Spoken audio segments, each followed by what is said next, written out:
All right, let's dive in. We're taking a deep look today at some really fascinating material. We've got Michael Singer's The Untethered Soul. It all points towards exploring these big questions, Mm, Who are we? What's consciousness? Where's real freedom found? exactly. And the book seems to offer some, well, quite profound insights into our inner world, how we actually experience life. So our mission today really is to pull out the key ideas from this material.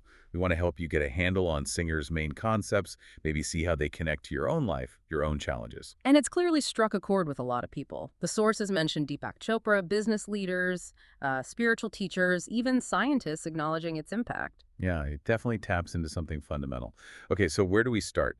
The material kicks off with that classic question, basically asking Shakespeare's, "To thine own self be true," but, like, which self?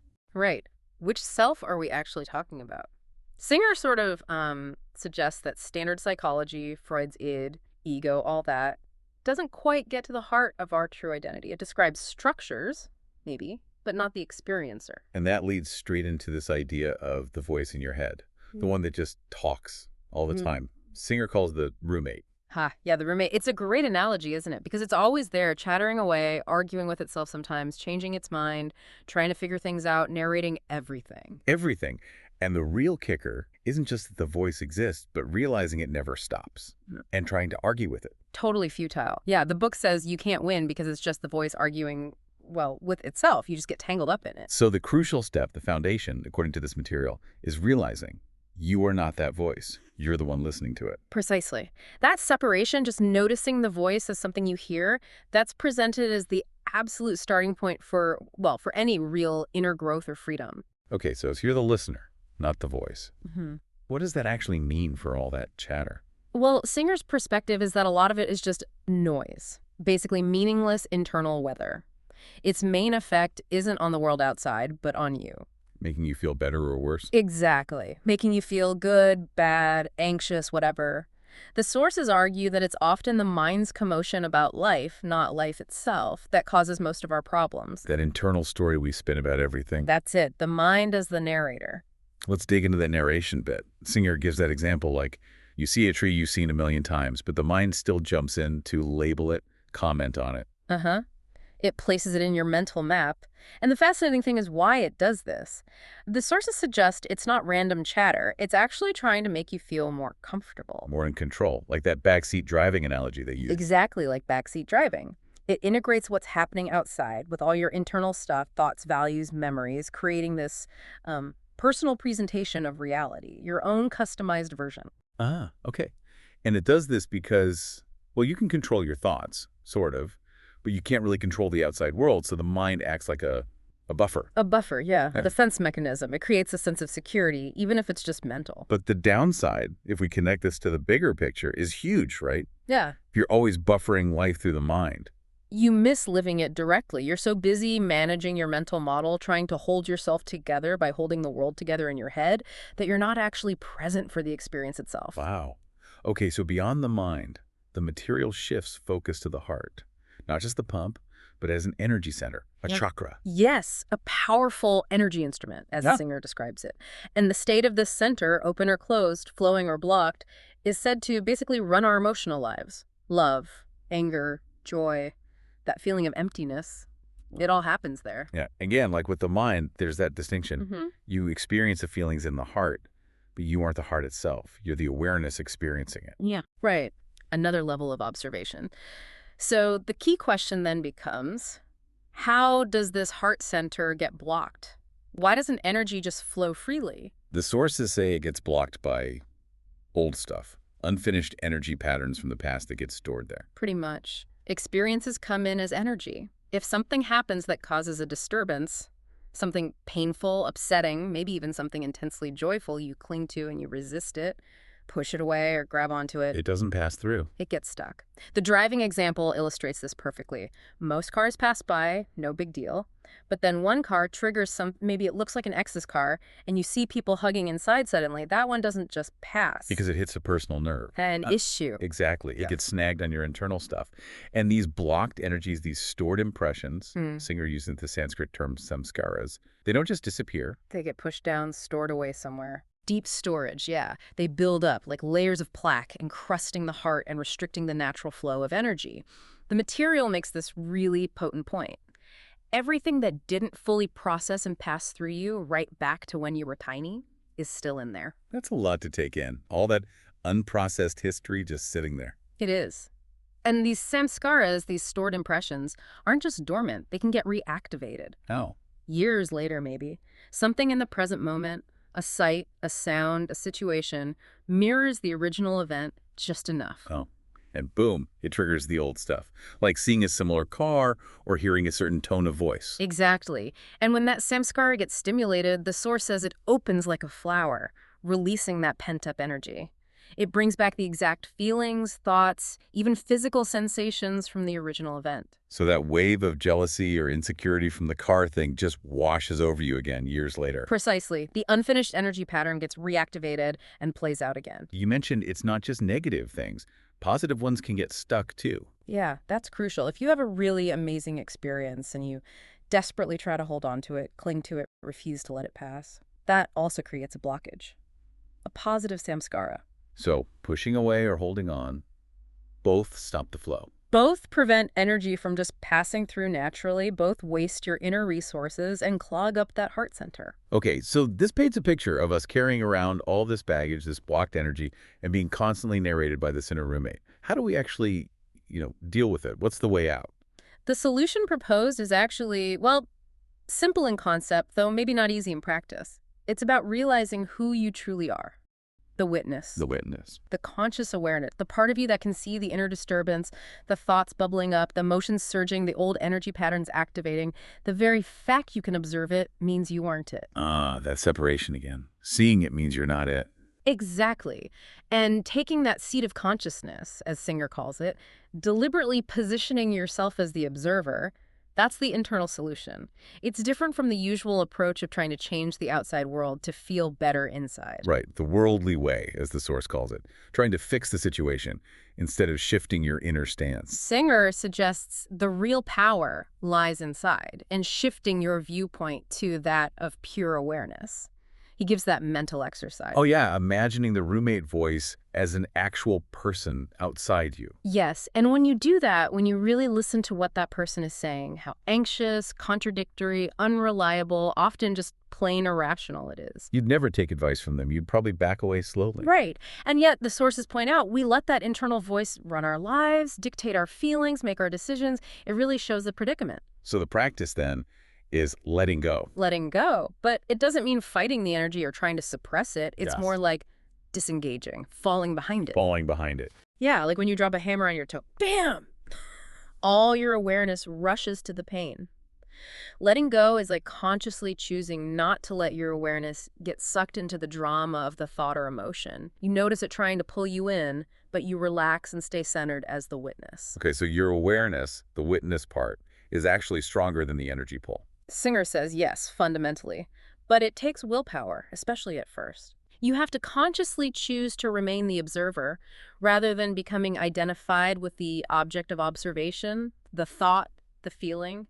That object comes and goes, the awareness remains. And the advice is to start small, like the pencil example. Someone takes your pencil, you feel annoyed. Yeah, use that tiny irritation as practice. Can you just notice the feeling arise and let it pass? Make freedom a kind of game, Learn to relax through the mental melodrama instead of fighting it. What happens if you don't relax through it?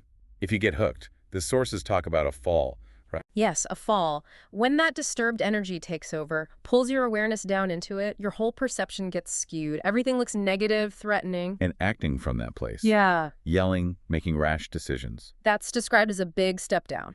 You externalize the disturbed energy, you involve other people, you create negative karma, essentially. You dig the hole deeper.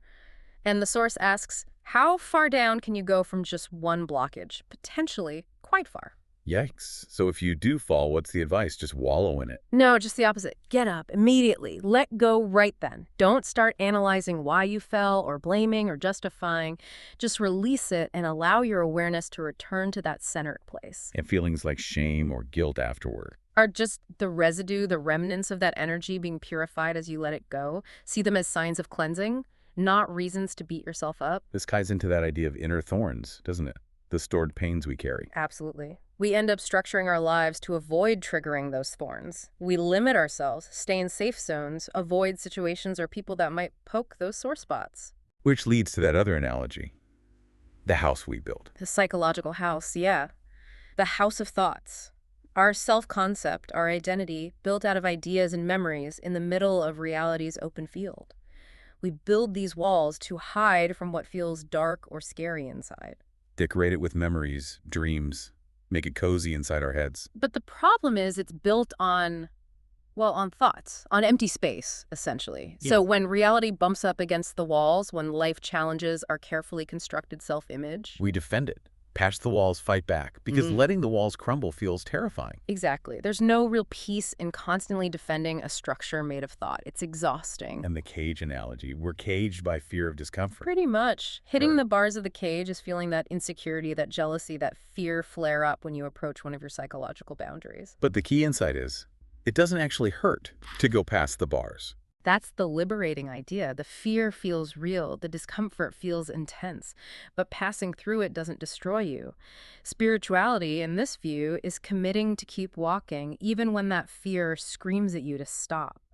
Relaxing through those uncomfortable edges is where the freedom is. Okay, relaxing through the fear, that leads towards this idea of unconditional happiness, right?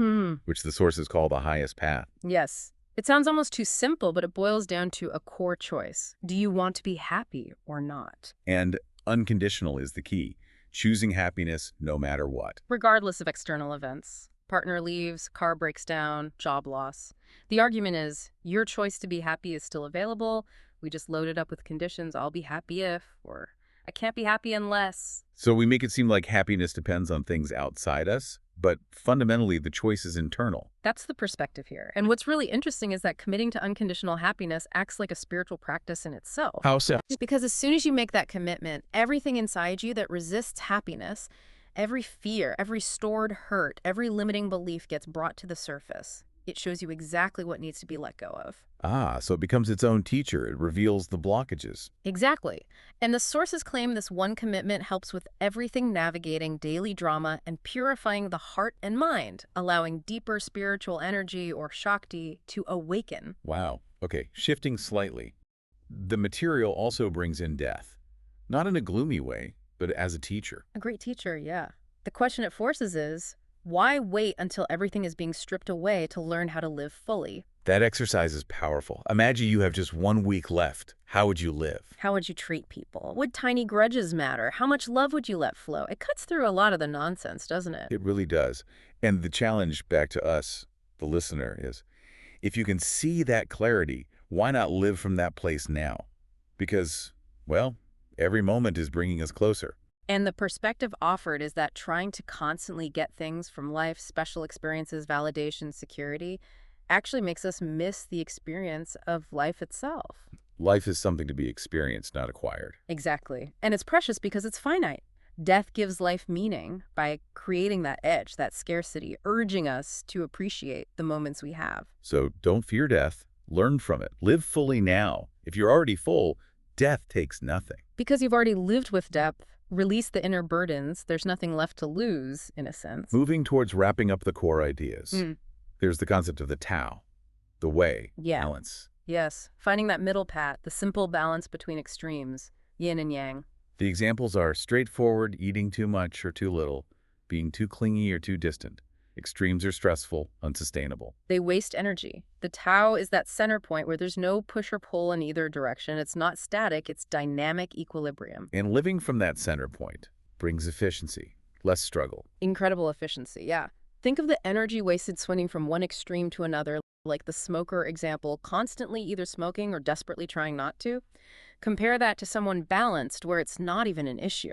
So living in the Tao means being present, seeing clearly, feeling for the balance point in situations. Having no preference except to stay centered, action becomes effortless. Life flows, you flow with it, but without that feeling of stressful striving, no burden. And finally, the material touches on connecting with the divine, God. Yes, but not necessarily through dogma, more through the inner transformation itself. As you identify more with the witness, the spirit beyond the personal self. You naturally start to experience Love, light, a sense of presence within. That's the idea. The sources describe the ultimate experience, for those who go all the way, as merging into oneness, the drop into the ocean, Atman into Paramatman. And the result of moving towards that connection. A cessation of judgment. You stop evaluating everything and start appreciating, honoring, loving things just as they are. And the beautiful suggestion is, maybe that's how the divine sees creation, unconditional appreciation. What if God's nature is love, not the judgment and fear we often project onto it?